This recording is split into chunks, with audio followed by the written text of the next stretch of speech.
When I got in my late 60s, early 70s, these young people are like, we about to listen to her. Young people don't pay attention to you too much unless you show them. I kind of pulled it together in my late 50s. A lot of people would say at that age that it's too late, right? No, you never stop learning. Who were you before you became this person? I have been picked up and body slammed. I've been addicted to crack cocaine. I have been through so very much. And to learn finally, that is just... In this video, I'll be interviewing Chef Babette. I am 75. Damn! Can you believe it? She has a six-pack, more energy than most 20-year-olds, and a mindset that could change your life. But Babette didn't start taking care of her health until her 50s. So throughout her advice and her story, you're gonna learn why it's never too late to make great changes in your life. I think this advice will really help you think differently about your potential. So without further ado, let's jump into it. How old are you? I am 75. Maybe the most surprising 75-year-old we've ever seen. Really? I think so. Oh, cool. What does it feel like to be 75?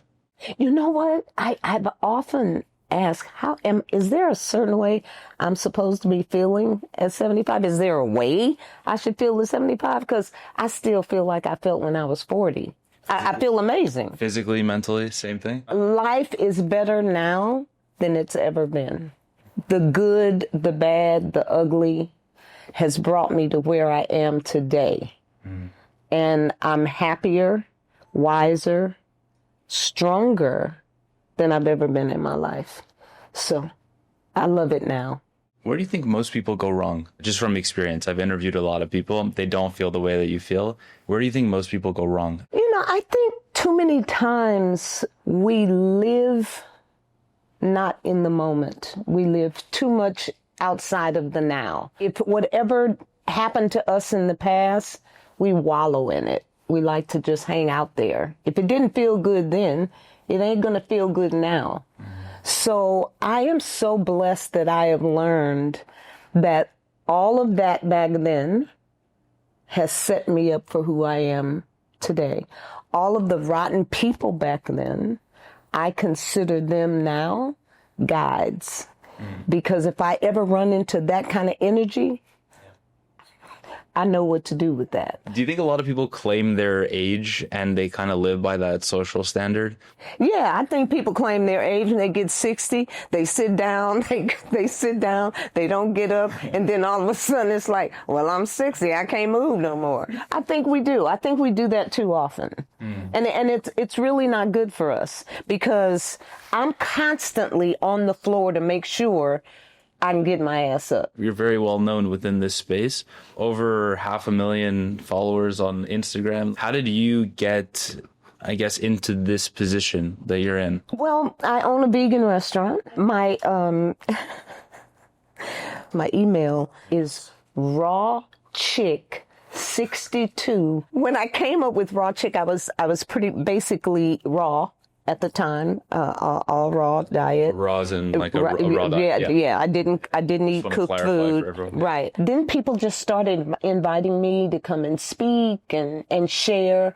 But I'm gonna tell you when it just really got solid. When I got in my late 60s, early 70s, these young people are like, we about to listen to her. And so serious. Young people are like that. Young people don't pay attention to you too much unless you show them. And then they're like, okay, she knows something. We'll pay attention to her, especially young women. What did you do? Just posting on social media? Just posting, and then started posting my workouts because I was like in the gym every single day and doing things that youngsters can't do. On my 70th birthday, I did 100 push-ups in the restaurant in front of customers. Wow. They would count them out for me. Like wow. I started off with maybe I did 25 and then I did 15 and then we did sets of 10. Yeah. And people see that, especially young people, and they're inspired. So damn, who is that? Can I do that? I'm following her footsteps. But you know, whatever you can give to people that makes them better and makes them happy, whatever you can share, then I think we should.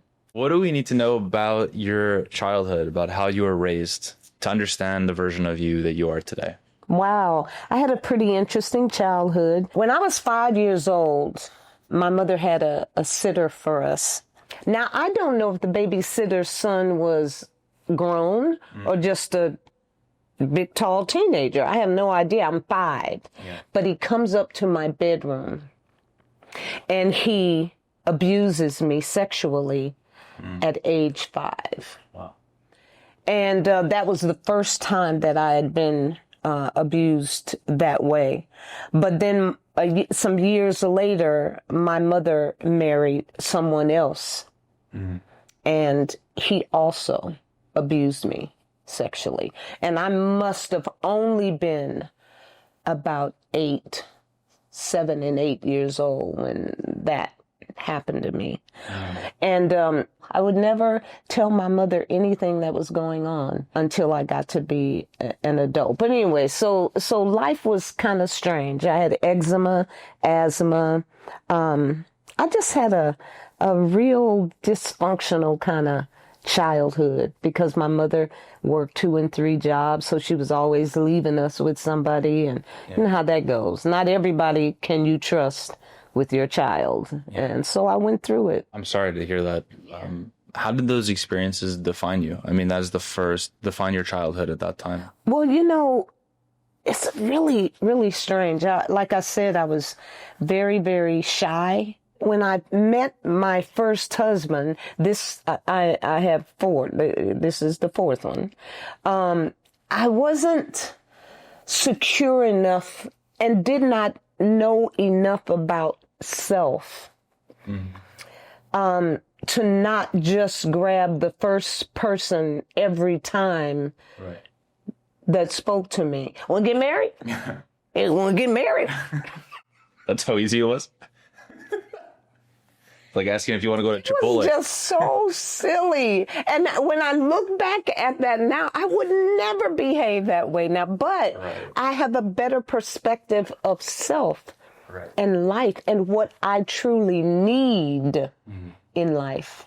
Yeah. So I would say if someone's looking at you right now, just visually, they're looking at a 75-year-old woman who looks like she's 30 and very happy, you feel very free. You give off that energy. We know before filming, very funny as well. I guess the perspective is she's kind of got it all figured out. Who were you before you became this person? I have been picked up and body slammed. I've been cold cocked. I've had somebody run my head through a wall. I had somebody take all of my belongings and throw them in the street. And then as I was trying to retrieve them, try to run me over with the car. I've been addicted to crack cocaine. I used to crawl around on the floor looking for crack rocks.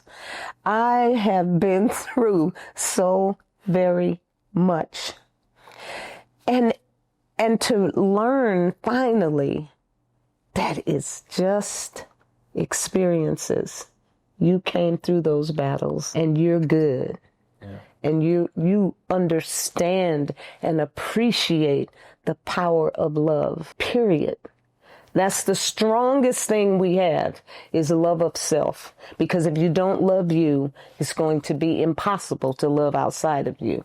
So, man, that's why age 75 is so good, because I came through all of that stuff and I can still embrace me and love life. And yeah. When did that change? When I met my husband, Rondo, that was in 1990. So I was 40, about to turn 40. I began to grasp who I truly am on this planet. And what am I supposed to be? What is my purpose? Yeah. And wow, it was, I kind of pulled it basically together in my late 50s. Isn't it in my late 50s? Isn't that incredible? A lot of people would say at that age that it's too late, right? What we had been talking about. You never stop learning. It never, you know what I'm saying? It's an experience from now on. I am still learning right now. Let me share with you what I'm learning right now. Sometimes my husband and I there have been times in the restaurant that we've gotten into some spats. Now, he and I have gone toe-to-toe up in there. Excuse me. Anyway, but you know what I've just learned? And this has been since I've been in my 70s. Mm-hmm. You and Ron, that's my husband, you guys spat over the same shit every time you spat. Yeah. And if you ask me tomorrow, what were you guys into it about? I'd be like, I don't know. He said something. And so I am not fighting with him now. Yeah. But I'm almost 75. But trust me, there were some days, 70, 71, 72, 73, 74. Yeah. But this is what I do now. If he's coming in there being grumpy, because Ron's the kind of guy that when he wakes up in the morning, it's like, how you doing? He'll be like, trying to wake up. So what I do now is I bite the inside of my lip to remind myself, do not go down that journey.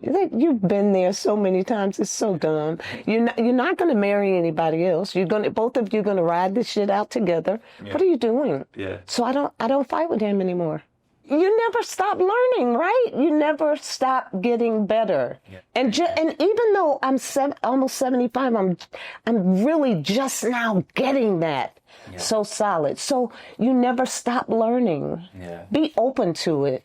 Most of those fights are ego-driven. Yeah, wanting to be right. Just feeding an ego. When I busted my knee, I was showing out at the gym.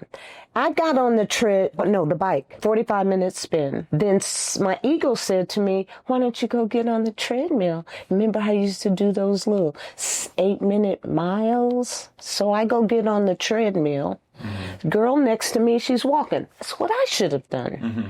I turn it up to 7. I start sprinting. Then I see my trainer. I go in the training room with him, and he's just like, I was annoying him because I was just showing off. And he said, am I training you today? Because you got a lot going on. So when I finally left the gym and I finally get to work, I see a spider web in the bathroom. I bend down to get the spider web, and this knee, snap, crackle, pop. Wow. I can't even walk. I learned right then and there, when you go in that gym, you're in that gym for you. Mm-hmm. You're not in that gym for everybody else. Mm-hmm. You cracked your knee I was literally showing off. Yeah. I'm the oldest chick. I'm about 72, 73. I'm in here. I go from spin to the... and then bust my old knee. Gotcha. Life said, hey. But, so I've learned the lesson now. I don't need to do it for anybody else but myself. Yeah. For someone who's... It's a good lesson. Someone who's, let's say, decades younger and hasn't come to that conclusion yet, what's the advice you would give to that person? Focus on you. Mm-hmm.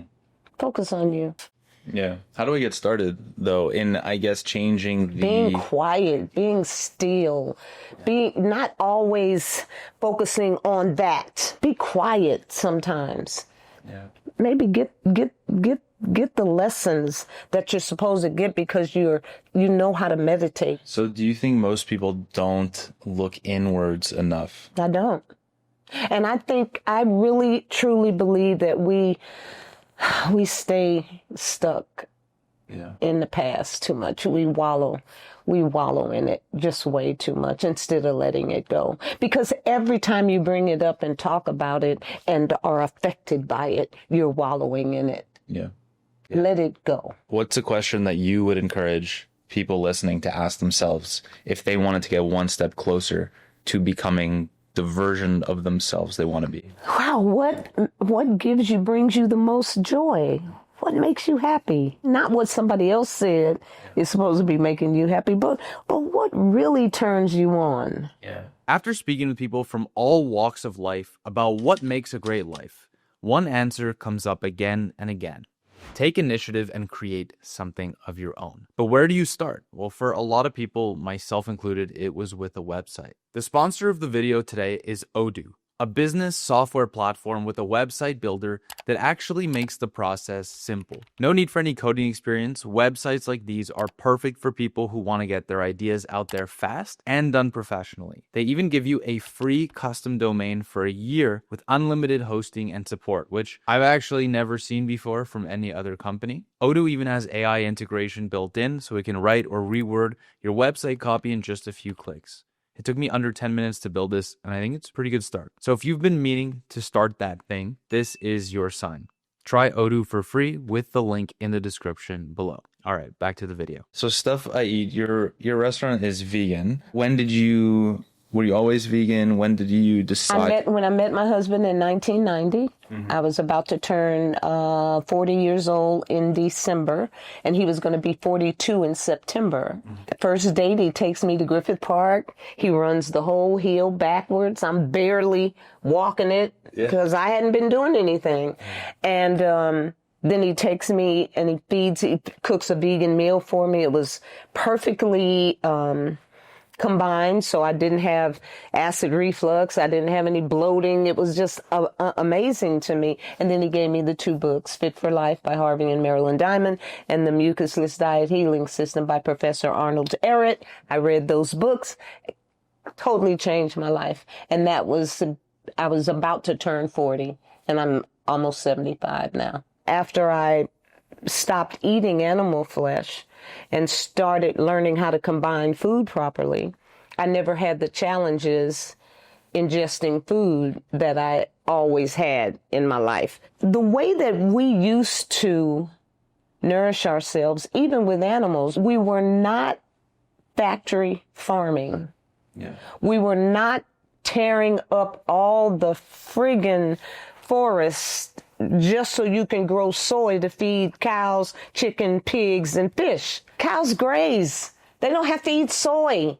Fish don't have to eat soy. But now, and there's so many people on the planet, we don't have enough space on the planet to feed the number of people that we're trying to feed animal products. So I don't judge you or anyone for doing what you do. I make sure that what I'm doing sets right in my spirit. You know? You're focused on yourself. Exactly. Like you said before. Exactly. What would you say are, for you, 3 non-negotiable foods that you think everyone should be eating?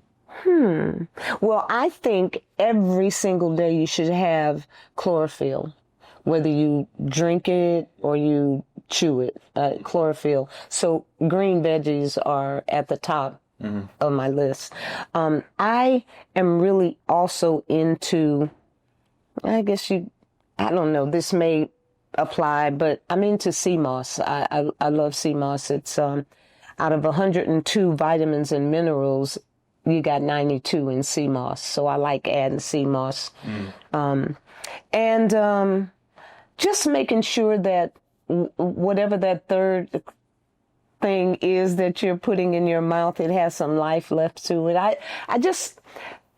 I know that whenever you add certain amount of temperatures to certain foods, you change the molecular structure in that food. So you sort of kind of kill the nutrients in it. And at my age, nutrition is extremely important. Even young people, you need to consider, where am I getting my vitamins and minerals today in the food that I've chosen to eat? Because a lot of times we're eating out of boxes, bags, cans.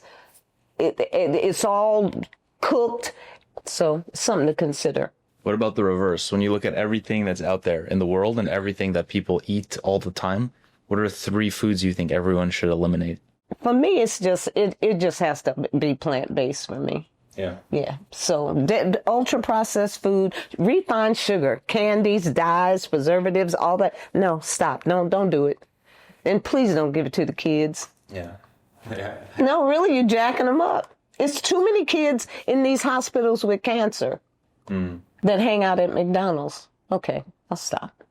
It's fair. Anyway. What do you think of all the last few decades of you getting into fitness and everything, if you wanted to advise someone to be just overall, like kind of a blueprint, to be a healthier version of themselves, that could be emotionally, could be mentally, could be spiritually, could be physically, nutrition, exercise, what are some of the first things that come to your mind there? A sort of a blueprint for living a healthier life. I think knowledge that's at the top of the list. Understanding who you are, what you need to be healthy and strong on this planet. You have to teach yourself that. And I'm so happy that I met my husband and he shared information with me, and then I decided to go ahead and investigate on my own. And because there's so much that he shared with me that I never ever would have considered or known. I learned whatever I can learn and now I got a friend by the name of Chat GPT. Yeah. I be asking Chat all kind. Chat, I be asking him all kind of stuff. Hey, Chat, check this out. but we'll give you some really solid information too. So you've been married to Ron since when? Since 1992. I met him in 1990. 1992. So that's 33 years. 33 years. I'm glad you're good at math. That's my best subject. So not only is this like, most marriages don't end up succeeding. Mm-hmm. You had 3 of them that didn't, and one of them that has succeeded way beyond the average And length. all them people are dead back then. All those people The first 3? All those people died. I was like, Your 3 husbands died? Yes, When you were with them? No. Oh. Now they're all dead. Like, I was like, man, if I'd been with them, they would have just been, Oh. Anyway. Yeah. So with 3 Ron, that didn't work, and then statistically speaking, you're at an improbable congratulations because your relationship is 33 years. Yeah, and we're not going to bust up. Yeah. Nah. What do you think has contributed to 33 years together? And the way you talk about him, I'm assuming it's a happy marriage. He got me this spot. Mm-hmm. He lives in an apartment over where his studio is. I love that about us. It doesn't matter if I'm in the bed with him every night or not. Right. We are husband and wife, and we're going to ride it out that way. Mm. And I love that. Yeah. I love that. And he, because he's like, sometimes I just need to be by myself. And I'm like, yeah, you know what? Yeah. Me too. so it works for us. Can you define the word love for me? Yeah. Wow. Love. Love is knowing that just meeting you, I will give you a hug and not have an issue with that at all. Love is what we were created in and of, period. And loving self first. What is my intention for me? What do I desire for me? And I know that I have to first start with me before I can spread it to everybody else. But yeah, love to me is love would make all of the weird stuff that's going on our planet completely and totally disappear. Love would do that. Yeah. Wow. Love is everything. When you look back at your life so far and you think of all these experiences that you've had, is there a big regret or a mistake? The only regret I have is that I didn't spend enough quality time with my mother after she had a stroke. Now, I do regret that I didn't spend enough time with her. I would avoid her. She wasn't able to talk anymore. She just didn't have a grasp of words. And she was living with me, and I would avoid her. I would feed her. I would make sure she was cared for, but I would leave her in that room and I would go to my room. And then when I opened my restaurant, she had to go stay with a friend of the family, and she transitioned while she was with them. And that is one regret that I have, that I did not give her enough love while she was still here. I regret that. And I don't think people should live with regrets. So you filled out this my entry goodness in this journal. Yeah, okay. And can you read it? Yeah, you want me to read it? Your one piece of life advice for today. I'd love for you to read that Today, out and then expand on it. You must stay in the moment because yesterday is a canceled check and tomorrow is an IOU. The only time that you have guaranteed is right here, right now. No other time exists. Because you don't know what the hell's going to happen to you 5 minutes from now. Yeah. But we got this right now. Yeah. So instead of hanging out in the past or jumping to the future, hang out in the now and enjoy your moments. Yeah. I love it too. It's real. Yeah. Yeah. It feels very authentic. Okay. There you Cool. That was my last question. That was Thank the you last? so much. I think you ended it off perfectly. go. Thank you so much, Babette. Thank you. This was fun. If you're watching this video and you're enjoying the advice that you hear, but you also want to do something about it because you do not want to reach 80 years old with a bunch of what ifs, I recommend that you grab a copy of our daily improvement journal. This is the one that you see a lot of our guests actually filling in themselves. The point of this journal is to help you figure out, using data that you collect every day from your daily life, what makes a great day and what makes a bad day. This is a journal I've been making for the last 10 years. It has been refined over time as we speak to everybody that you see on our channel. Think about it as 1,000 interviews in one journal, the best pieces of advice in one 10-minute-a-day formula that actually works. And why I say that is because thousands of people have used it, but I've been using it for over 10 years. So if you're someone who wants to make sure there are no what ifs in a couple of decades, I recommend you grab a copy. Click the link in the description. We made a limited batch, and this is where you can get them.